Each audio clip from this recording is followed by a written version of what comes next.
बिस्मिल्लाहिर्रहमानिर्रहीम। अस्सलाम वालेकुम नाज़रीन, आप यूट्यूब चैनल देख रहे हैं। मैं इमरान खान हूँ। ये बहुत इंपॉर्टेंट खबरें हैं जो मैं आपके साथ शेयर करने जा रहा हूँ और दो बड़ी डेवलपमेंट है। एक, इमरान खान साहब ने मेरे ख्याल में जब से वो जेल गए हैं तब से लेकर अब तक अपनी सबसे सख्त ट्वीट कर दी है। इस मौका पर इमरान खान साहब ने ऐसा क्यों किया, वो ट्वीट मैं आपको पढ़ के बताऊँगा, आपको आइडिया हो जाएगा। और उसके बाद पाकिस्तान और सऊदी अरब के बीच में एक मुआहदा हुआ है।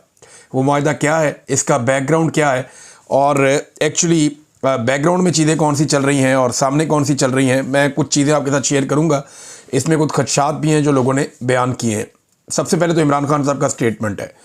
इमरान खान साहब ने कहा कि मैं आसिम मुनीर को पैगाम देना चाहता हूं कि हम ला इलाहा इल्लल्लाह मोहम्मद रसूलुल्लाह के मानने वाले हैं। हमने अहद किया है कि हम जब तक ज़िंदा हैं यजीदियत और फ़िरौनियत के सामने सर नहीं झुकाएंगे, क्योंकि हम अल्लाह के सिवा किसी भी इंसान के आगे झुकने को शिरक मानते हैं।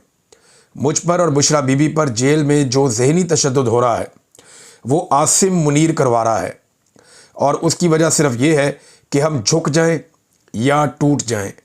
जनरल याह्या खान को फ़ौज ने मुल्क चलाने के लिए मुंतखब नहीं किया था, बल्कि इसने फ़ौज का कंधा इस्तेमाल करके डिक्टेटरशिप की और मुल्क में जुल्म और जबर का बाजार गर्म किया। अपने 10 साल इक़्तिदार की लालच में उसने मुल्क को दो टुकड़े कर दिया। आज आसिम मुनीर भी उसी तर्ज पर फ़ौज का कंधा इस्तेमाल करके मुल्क में लाकानूनियत और फस्तायत का माहौल बनाए हुए है। ये दो बड़ी सख्त बातें इमरान खान साहब ने जनरल आसिम मुनीर साहब के बारे में कही। फिर उन्होंने कहा, जी आसिम मुनीर ने अपने 10 साल नाजायज़ इक़्तिदार के लिए क्या कुछ नहीं किया। सबसे पहले जमहूरियत का गला दबोचा, 9 मई का फॉल्स फ्लैग ऑपरेशन करके मुल्क की सबसे बड़ी सियासी जमात को कुचला गया। फिर 8 फरवरी को इंतखाबात में अवाम ने जब तहरीक इंसाफ को बड़ी तादाद में वोट डाले और तहरीक इंसाफ ने क्लीन स्वीप किया, तो इस मैंडेट को बेशर्मी से चुरा लिया गया। अवाम का मैंडेट चुराकर सज़ा याफ्ता लोगों को इक़्तिदार दे दिया गया। इसके बाद अदलिया को मफलूज किया गया और 26वीं तरमीम के ज़रिए जजेस के हाथ पाँव बांध दिए गए। अदलिया को सरकारी इदारे में तब्दील कर दिया गया। तीसरे नंबर पर मीडिया की आज़ादी पर कदगन लगा दी गई है। आज़ाद मीडिया का तस्वुर पाकिस्तान से बिल्कुल ख़त्म हो चुका है। नहायत मुश्किल से पाकिस्तान में जैसी तैसी जमहूरियत के तसलसल से ये दो चीज़ें किसी हद तक खुद मुख्तार अदलिया और आज़ाद मीडिया था, मगर आसिम मुनीर की वजह से इन दोनों का खात्मा हो चुका है। मुल्क में इस वक्त जमहूरियत मुअत्तल है, इंसानी हकूक़ की पामाली उरूज पर है, अदलिया ग़ुलाम और मीडिया खौफज़दा है। इमरान खान साहब ने मीडिया की और अदलिया की तबाही का ज़िम्मेदार फील्ड मार्शल आसिम मुनीर साहब को ठहरा दिया। आसिम मुनीर जब से चीफ बना है अफ़गानिस्तान के साथ हालात ख़राब करने की कोशिश में है। चीफ बनते ही पहले अफ़गानिस्तान को धमकियां लगाई, फिर 3 नस्लों से मुकीम अफ़गानियों को मुल्क से धक्के देकर बाहर निकाला, फिर वहां ड्रोन हमले किए और पूरी कोशिश की कि उनको उकसा कर पाकिस्तान से जंग करवाई जाए और पाकिस्तान में दहशतगर्दी का माहौल बनाया जाए, ताकि मगरिब में मौजूद अफ़गान हुकूमत की मुखालिफ लॉबीज़ को मुजाहिद बनकर दिखा सके कि मैं ही हूं जो दहशतगर्दी के खिलाफ जंग लड़ सकता हूं। जबर के इस निज़ाम के बायस पाकिस्तान में इस वक्त मईशत भी तारीखी सुस्त रवि का शिकार है। बैरूनी सरमायाकारी बिल्कुल सिफर है। पाकिस्तान की तारीख में कभी इतनी कम सरमायाकारी नहीं आई जितनी इस दौर में हुई है। 3 साल में मुल्क पर कर्जा दुगना हो चुका है। हर पाकिस्तानी इस वक्त कर्जे की दलदल में धंसा हुआ है। जब तक मुल्क में अवामी हुकूमत कायम नहीं होगी, माशी मसाइल का हल मुमकिन नहीं है।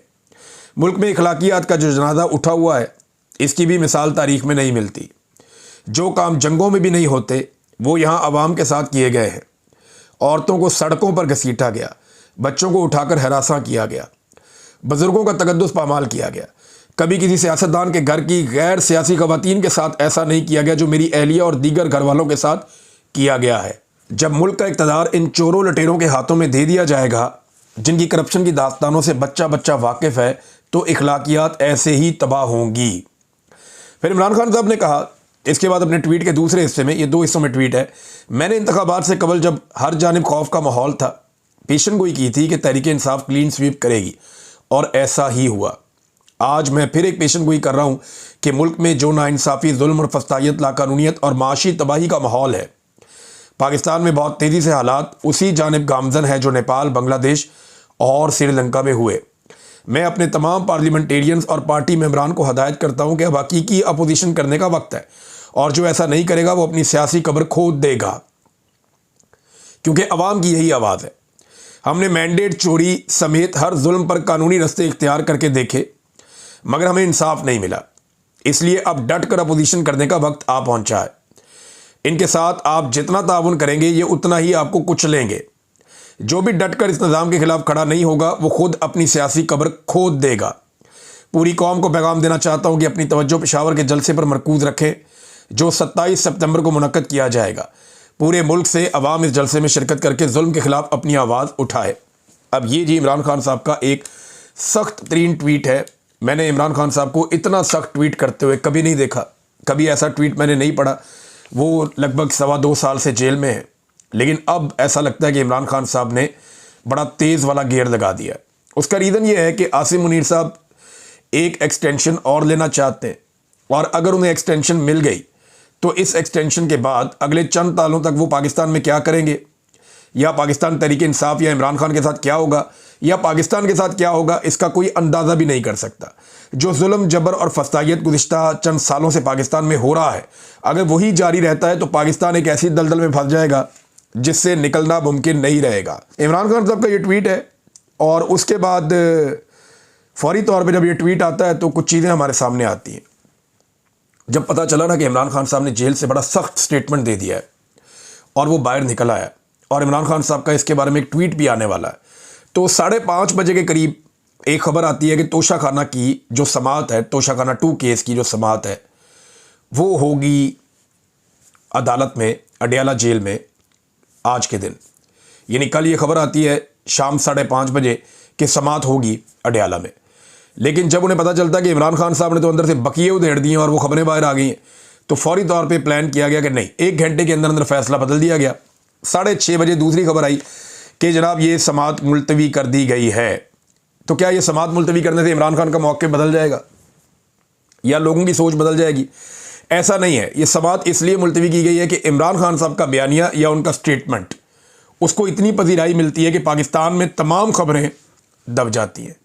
लिहाजा इमरान खान साहब की खबर को दबाने के लिए या पीछे करने के लिए, और ये सऊदी अरब वाला मामला जो है इस खबर को उठाने के लिए जो एक इत्तेहाद हुआ है, अब ये ऐसा लगता है कि ये समाअत रोकी गई है। और वैसे भी इमरान खान साहब जो हैं वो अब बड़े सख्त बयानात देना शुरू हो गए हैं आसिम मुनीर साहब के बारे में, और बहुत मुमकिन है कि आने वाले दिनों में इमरान खान साहब आर्मी चीफ की रिटायरमेंट का मुतालबा करें और ज़ोर पकड़ जाए ये मुतालबा कि ठीक है जी, इनके 3 साल पूरे हो गए, जैसे भी ये 3 साल गुजरे, जो कुछ भी इन 3 सालों में हुआ, आर्मी चीफ को रिटायर कर दिया जाए और नए आर्मी चीफ लाए जाएँ। हो सकता है कि ये मुतालबा आ जाए पाकिस्तान तहरीक इंसाफ और इमरान खान साहब की जानिब से, क्योंकि ओवरसीज़ पाकिस्तानी तो अब ये करने वाले हैं।